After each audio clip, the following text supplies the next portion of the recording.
Kalidasa adalah penyair Sanskerta yang termasyhur pada abad ketiga Masehi. Sebagai anak kecil, ia tinggal bersama ibunya dalam sebuah gubuk tepat di hadapan istana raja. Di balik tembok istana banyak terdapat pohon mangga yang tumbuh lebat.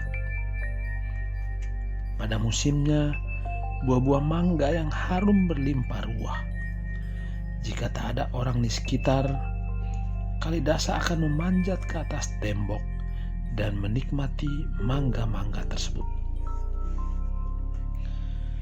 Suatu hari ketika sedang mencuri mangga, Kalidasa tidak menyadari kehadiran raja yang melihatnya dari jendela istana.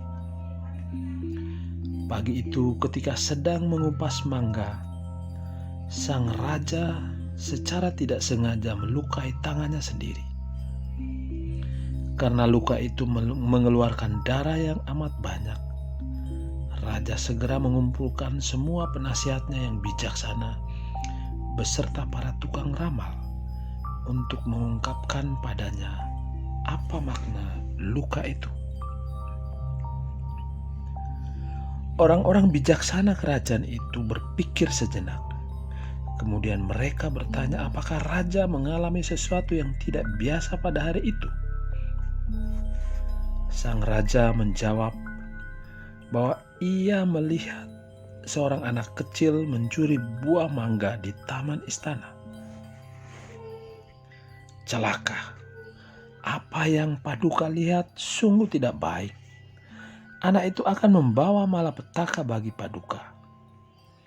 Kata orang-orang bijaksana itu, lebih baik Paduka segera menyingkirkan anak itu.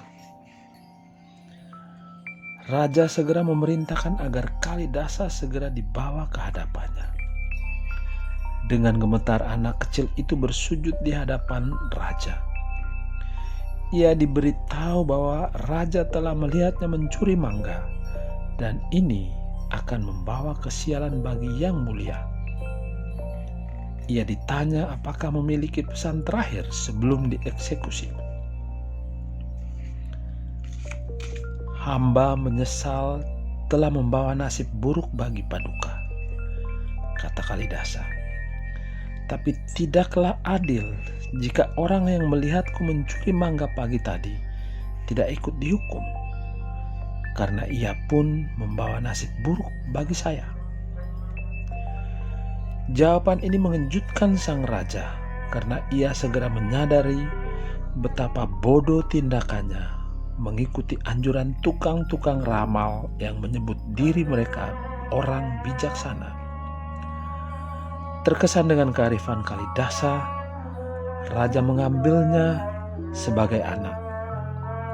Di dalam istanalah Kalidasa belajar kesusastraan dan akhirnya menjadi penyair termasyhur di India. Tak ada yang disebut nasib kecuali efek dari perbuatan kita di masa lalu. Perbuatan kita di masa lalu adalah nasib kita. Pencapaian kita ditentukan oleh usaha kita. Dan usaha kita dengan demikian adalah nasib kita. Usaha kita yang dahulu dan sekarang, jika berlawanan, adalah seperti dua ekor kambing yang berlaga. Yang lebih kuat akan melemparkan yang lebih lemah. Apakah itu usaha di masa lalu atau di kala ini? Adalah yang lebih kuat yang menentukan nasib kita. Dahulu kasus manapun adalah usaha manusia yang menentukan nasibnya sendiri berdasarkan kekuatannya. Manusia menentukan nasibnya dengan pikirannya sendiri. Ia bisa membuat terjadi apa yang tidak ditentukan untuk terjadi. Hanya kejadian-kejadian dalam dunia ini yang ia ciptakan dengan perbuatannya sendiri dan bukan yang lain.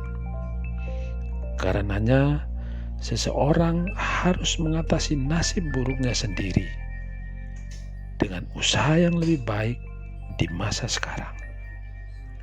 Tidak ada yang tidak bisa dicapai oleh manusia dengan usaha yang tepat.